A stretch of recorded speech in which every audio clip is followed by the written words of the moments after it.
am ready! GMA Weather, serbisyong totoo ng GMA News. Ang problema sa tagtuyot magpapatuloy sa ilang bahagi ng bansa ngayong Abril.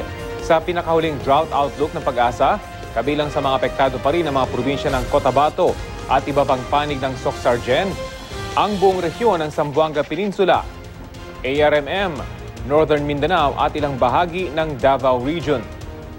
10 probinsya rin sa Luzon at sa Visayas ang makararanas ng tagtuyot.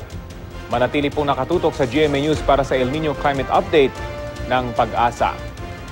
Ngayong Lunes, magiging malinsangan sa maraming panig ng bansa sa kabila ng mataas na tsansa ng ulan o kay thunderstorm, lalo na po sa Visayas ayon sa Metro Weather.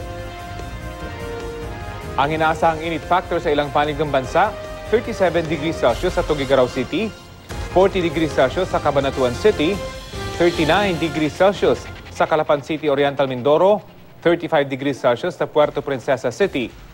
Ang posibleng init factor naman sa Rojas City ay nasa 37 degrees Celsius ayon sa Metro Weather.